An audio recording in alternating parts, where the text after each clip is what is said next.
आज हमारे पास मन अति सुंदर शो से एक ऐसा किस्सा है जो रिश्तों की सबसे कमजोर नस पर हाथ रखता है। मतलब ऐसे रिश्ते जो प्यार पर नहीं बल्कि किसी मजबूरी या शायद किसी समझौते पर टिके होते हैं। सही बात है। तो सवाल ये उठता है कि जब नींव ही इतनी कच्ची हो तो क्या अतीत की एक छोटी सी चिंगारी क्या वो सबको जलाकर राख कर देती है, या फिर वो सिर्फ उन दरारों को दिखाती है जो हमेशा से वहां थीं। बिल्कुल। ये कहानी सिर्फ 3 किरदारों की नहीं है। प्रथम, उसकी पत्नी राध्या और उसकी एक्स गर्लफ्रेंड निहारिका। ये कहानी है उन अनकहे सच की, उन असुरक्षाओं की जो अक्सर बंद दरवाजों के पीछे पनपते हैं। और आज हम इसी की गहराई में जाने वाले हैं, ये देखने के लिए कि एक पार्टी की रात में हुआ एक छोटा सा वाकया कैसे इन तीनों की जिंदगी का पूरा ताना बाना उधेड़ कर रख देता है। चलिए शुरू करते हैं। तो शुरू करते हैं उस रात से। माहौल है एक ऑफिशियल पार्टी का, सब कुछ बहुत प्रोफेशनल। बिल्कुल। लेकिन तभी एंट्री होती है निहारिका की, और वो नशे में है। हाँ। और वो सीधे प्रथम के पास पहुंचकर कहती है, प्रथम तुम भूल गए क्या कॉलेज में हम कितना डांस किया करते थे? मतलब सबके सामने? हाँ, सबके सामने, क्लाइंट्स के बीच में। इसका क्या मतलब हो सकता है? देखिए, पहली नजर में तो ये सिर्फ एक नशे में धुत लड़की की हरकत लगती है।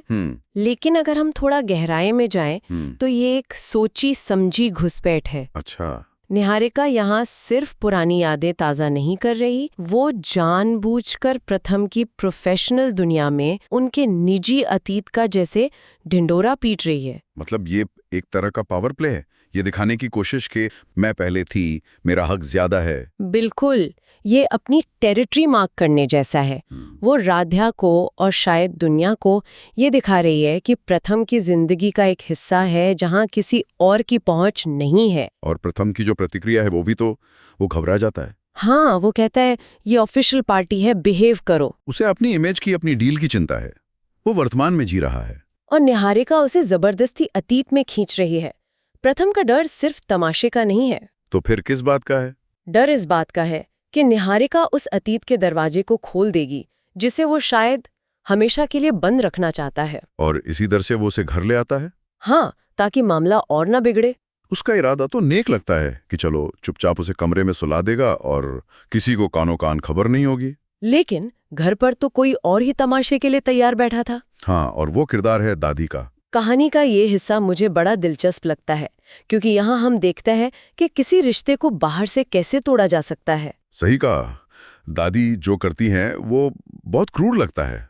वो सीधे राध्या के पास जाती हैं और उसके मन में जहर घोलना शुरू कर देती हैं। वो कहती क्या है? वो कहती हैं, अगर तुम उसकी जिंदगी में नहीं आती तो ये मंगलसूत्र तुम्हारे गले की जगह निहारिका के गले में होता। बाप रे, ये तो सीधा हमला है। बिल्कुल, ये सीधा हमला है, लेकिन इसकी तकनीक बहुत घुमावदार है। साइकोलॉजी में इसे ट्रायंगुलेशन कहते हैं। ट्रायंगुलेशन वो क्या होता है? मतलब जब दो लोगों के रिश्ते में किसी तीसरे को हथियार की तरह इस्तेमाल किया जाए। अच्छा। दादी यहाँ प्रथम और निहारिका के अतीत का इस्तेमाल कर रही हैं, राध्या को ये महसूस कराने के लिए कि वो एक आउटसाइडर है, एक बाहरी इंसान जिसकी इस परिवार में कोई असली जगह नहीं है। एग्जैक्टली। और उनका मन में सोचना कि वाह शकुंतला क्या पासा फेंका है, हाँ। ये उनके इरादे साफ कर देता है। ये कोई गुस्सा नहीं, ये एक सोची समझी चाल है। और ये चाल काम कर जाती है। राध्या को सपना आता है कि उसका मंगलसूत्र गायब हो गया है। कितना सिंबॉलिक है ये। मंगलसूत्र उसकी शादी की निशानी है, उसकी पहचान है। और सपने में उसका खो जाना मतलब उसके मन का सबसे बड़ा डर सामने आ गया। बिल्कुल, वो सपना दादी के शब्दों का सीधा नतीजा है। वो शक का बीज अब डर का पेड़ बन चुका है। तो एक तरफ राध्या इस उथल पुथल से गुजर रही है और दूसरी तरफ प्रथम के कमरे में एक अलग ही ड्रामा चल रहा है। हाँ, नशे में धुत निहारिका उसे रोकती है, मुझे छोड़ के मत जाओ। अब यहाँ प्रथम क्या करें? एक तरफ पत्नी के प्रति जिम्मेदारी है, दूसरी तरफ एक लाचार इंसान। इसे हम लॉयल्टी बाइंड कह सकते हैं। लॉयल्टी बाइंड, हाँ।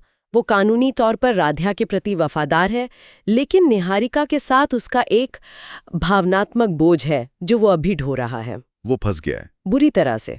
और उसका जो व्यवहार है कि वो बेमन से उसकी देखभाल करता है, उसे सुलाता है, ये क्या दिखाता है? क्या उसके मन में अभी निहारिका के लिए कुछ बाकी है? प्यार है या नहीं ये कहना तो मुश्किल है, पर एक तरह की जिम्मेदारी या शायद अफसोस जरूर बाकी है।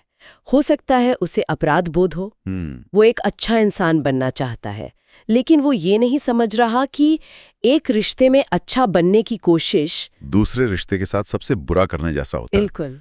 और तभी कहानी में एंट्री होती है माँ की, एक तरह से विवेक की आवाज बनकर। हाँ, वो निहारिका को देख लेती हैं और फौरन समझ जाती हैं कि मामला गड़बड़ है। माँ का किरदार यहाँ बहुत अहम है।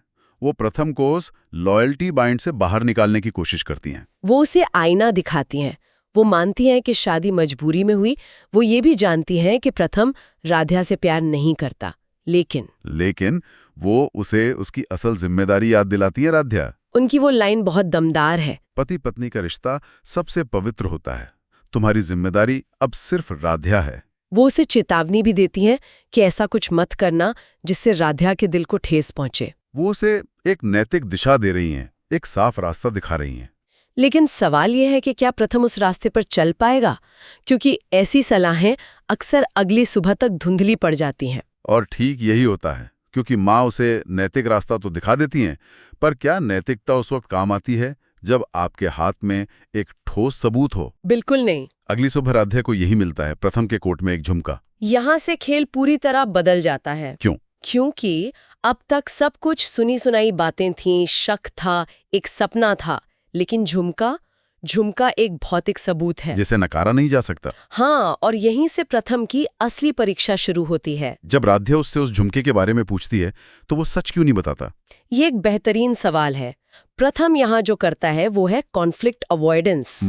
मतलब किसी मुश्किल बातचीत या लड़ाई झगड़े से बचने के लिए एक आसान सा झूठ बोल देना। वो सोचता है कि सच बताया तो राध्या अपसेट हो जाएगी, तो एक बड़ा झगड़ा टालने के लिए एक छोटा झूठ। हाँ, और वो कह देता है कि पार्टी में किसी मेहमान का अटक गया होगा। कितना कमजोर बहाना है। कमजोर है, लेकिन ये उसके डर को दिखाता है। वो सच का सामना करने से डर रहा है, क्योंकि सच बताने का मतलब होगा पूरी कहानी बताना, निहारिका के घर आने की बात मानना और फिर राध्या के सवालों का जवाब देना। वो बस इससे बचना चाहता है। वो शांति खरीदने की कोशिश कर रहा है, पर वो ये नहीं समझ रहा कि वो जिस झूठ से शांति खरीद रहा है वो उसके रिश्ते के भरोसे की नींव को ही खोखला कर रहा है। और किस्मत देखिए, राध्या वही झुमका लेकर पहुंच जाती है निहारिका के पास, जो अपनी फेवरेट इयररिंग ढूंढ रही होती है। ये तो जैसे लिखा ही हुआ था। बिल्कुल, और यहीं पर प्रथम का वो छोटा सा झूठ एक बड़े विस्फोट में बदल जाता है। राध्या बड़ी मासूमियत से झुमका लौटाते हुए कहती है कि ये प्रथम सर के कोट पे अटका हुआ था। और तभी निहारिका वो सवाल पूछती है जो प्रथम के झूठ की पूरी इमारत को गिरा देता है। प्रथम को तो पता है कि ये मेरी इयररिंग है, उसने तुम्हें बताया नहीं क्या? बस ये एक लाइन, इस एक सवाल में कितना कुछ था। राध्या के लिए तो जैसे दुनिया ही पलट गई होगी। उस एक पल में राध्या को सब कुछ साफ हो गया। पहला कि प्रथम ने उससे झूठ बोला, और दूसरा जो शायद ज्यादा दर्दनाक है कि प्रथम और निहारिका के बीच आज भी एक ऐसी समझ है, एक ऐसा कनेक्शन है जिसका वो हिस्सा नहीं है। वो झुमका अब सिर्फ एक गहना नहीं रहा, वो प्रथम के धोखे और उनके अधूरे अतीत का जिंदा सबूत बन गया है। और इसका असर राध्या पर तुरंत दिखता है। वो एकदम शांत हो जाती है, और उसकी ये चुप्पी प्रथम को भी महसूस होती है, पर शायद वो वजह नहीं समझ पाता। उसने तो सोचा था मामला खत्म हो गया। वो कैसे समझेगा? उसने तो झूठ बोलकर मामला रफा दफा कर दिया था। उसे अंदाजा ही नहीं है कि उसका झूठ पकड़ा जा चुका है। तो कुल मिलाकर एक रात, एक पूर्व प्रेमिका, दादी के कुछ कड़वे बोल और एक झुमका, और इस पूरे रिश्ते की असलियत सामने आ गई। एक मजबूर पति, एक असुरक्षित पत्नी, और एक अतीत जो दरवाजे पर दस्तक देता रहता है। और वो झुमका जो कहानी के केंद्र में है। वो अब सिर्फ एक झुमका नहीं है, वो प्रथम की बटी हुई वफादारी का प्रतीक है। और राध्या के लिए इस बात की पुष्टि है कि उसका डर सही था, कि वो वाकई किसी और की जगह पर है। प्रथम ने एक छोटा सा झूठ बोला था ताकि घर में शांति बनी रहे, लेकिन उसी झूठ ने एक बहुत बड़े तूफान को जन्म दे दिया है। अब सवाल ये नहीं है कि वो किससे प्यार करता है ना? नहीं, सवाल ये है कि क्या वो उस रिश्ते की सच्चाई और जिम्मेदारी को निभा सकता है जिसमें वो बंधा हुआ है। और ये उन रिश्तों में अक्सर होता है जिनकी नींव कच्ची होती है। वहां सच बोलने के लिए बहुत हिम्मत चाहिए होती है। और झूठ बोलना एक आसान रास्ता लगता है, पर वो आसान रास्ता हमेशा एक बंद गली में ही खत्म होता है। तो इस पूरी कहानी को खंगालने के बाद हम अपने शुरुआती सवाल पर वापस आते हैं। जब कोई रिश्ता प्यार के बजाय मजबूरी की नींव पर बना हो, तो क्या अतीत का कोई सच वाकई एक दखल-अंदाजी है, या वो सिर्फ उन दरारों को उजागर कर रहा है जो पहले से ही मौजूद थी?